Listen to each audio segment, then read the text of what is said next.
નમસ્કાર ખેડૂત મિત્રો. આજના આ વિશ્લેષણમાં આપણે કપાસની ખેતીના એક એવા નિર્ણાયક પાસા પર વાત કરવાના છીએ જે સીધો નફા સાથે જોડાયેલો છે. કપાસના બિયારણની પસંદગી. મોટાભાગે આને એક સામાન્ય ખરીદી માની લેવાય છે, પણ ખરેખર તો આ આખી સિઝનની દિશા નક્કી કરતો સૌથી મોટો વ્યૂહાત્મક નિર્ણય છે. ચાલો આ મહત્વપૂર્ણ વિષયમાં ઊંડા ઉતરીએ. સાચી વાત તો એ છે કે પાકનું કુલ ઉત્પાદન, તેની રોગપ્રતિકારક શક્તિ અને અંતે થનારી કમાણી આ બધું જ સંપૂર્ણપણે બિયારણ પર ટકેલું છે. આ માત્ર કોઈ ખાતર કે પાણીની વાત નથી. જો પાયો જ નબળો હશે તો ગમે તેટલી મહેનત એળે જ જશે. એટલે જ આ પસંદગી બહુ સમજી વિચારીને કરવી પડે.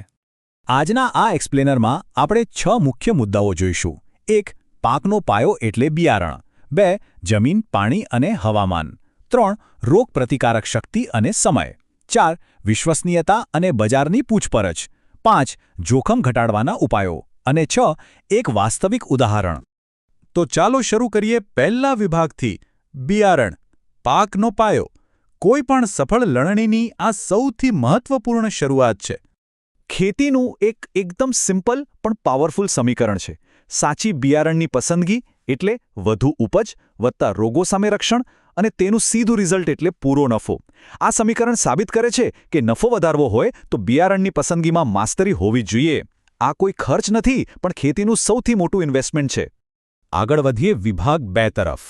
જમીન, પાણી અને હવામાન એટલે કે સ્થાનિક પર્યાવરણ સાથેનો તાલમેલ. જુઓ, જમીનનો પ્રકાર જ નક્કી કરશે કે કયું બિયારણ ચાલશે. કાળી અને એકદમ ફળદ્રુપ જમીન હોય તો લાંબા સમયનો અને હાઈ યીલ્ડ આપતો હાઇબ્રિડ કપાસ બેસ્ટ છે. પણ જો જમીન હળવી હોય તો પછી ઓછા પાણીમાં થાય અને વહેલો પાકી જાય તેવી વેરાયટી જ લેવી પડે. અને ખારી જમીન માટે એવી વેરાયટી જ પસંદ કરવી જે ખારાશ સહન કરી શકે. અને હા, પાણીનું પણ આવું જ છે. જો પૂરતી સિંચાઈની સગવડ હોય ને તો લાંબા સમયનો બીટી હાઇબ્રિડ આરામથી વાવી શકાય. પણ જો પાણી ઓછું હોય અથવા માત્ર વરસાદ પર જ આધાર હોય તો પછી ટૂંકા ગાળાની અને દુષ્કાળ સહન કરી લે તેવી વેરાયટી જ લેવી હિતાવહ છે. પાણી અને બિયારણનો મેળ બેસાડવો એ જ નુકસાન અટકાવવાનો સૌથી સચોટ રસ્તો છે.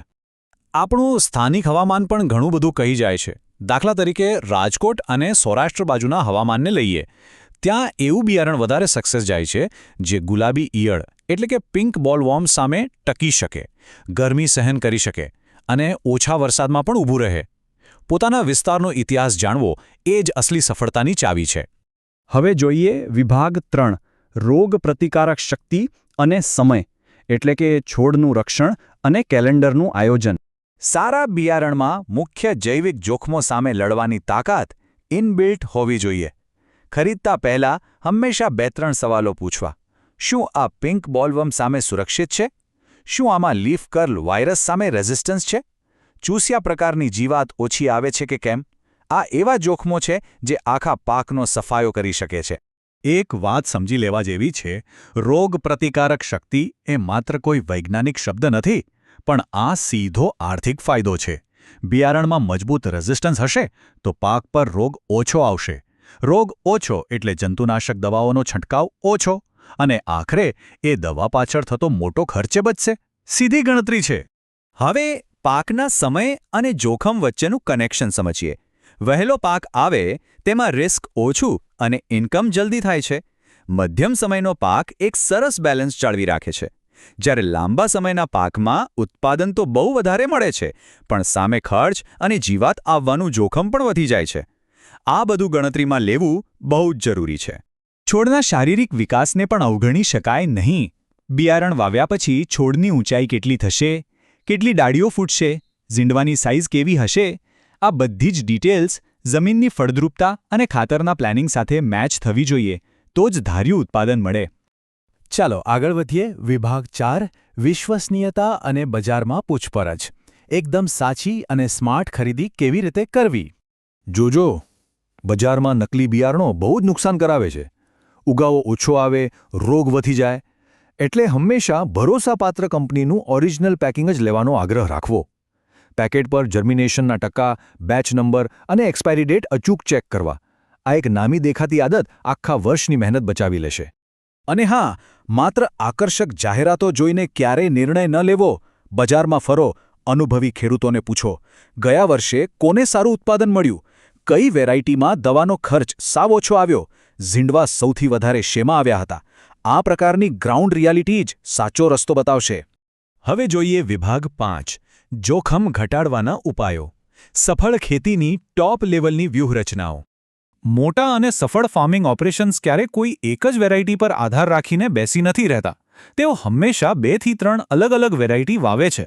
જો કોઈ કારણસર વાતાવરણ બગડે કે નવો રોગ આવે તો એક વેરાયટી ફેલ જાય તો પણ બીજી બચાવી લે છે. આનાથી આખો પાક નિષ્ફળ જવાનું રિસ્ક ઘણું ઓછું થઈ જાય છે. બીજો સૌથી મોટો ઉપાય છે સીડ ટ્રીટમેન્ટ. જો શરૂઆતથી જ ટ્રીટમેન્ટ કરેલું બિયારણ વાપર્યું હોય ને તો જબરદસ્ત ફાયદા થાય. શરૂઆતમાં જીવાત ઓછી આવે, ઉગાવ એકદમ જોરદાર થાય અને છોડ એકદમ મજબૂત બને.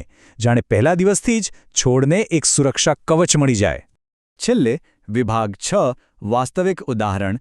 ડેટાનો ઉપયોગ કરીને એક પરફેક્ટ પસંદગી કેવી રીતે કરવી. આપણે સૌરાષ્ટ્રનું જ ઉદાહરણ લઈએ. ધારો કે મધ્યમ કાળી જમીન છે, પાણીની સગવડ લિમિટેડ છે અને હવામાન તો સૌરાષ્ટ્રનું છે જ. હવે આ ત્રણેય વસ્તુઓને ભેગી કરો. બેસ્ટ રિઝલ્ટ શું આવશે?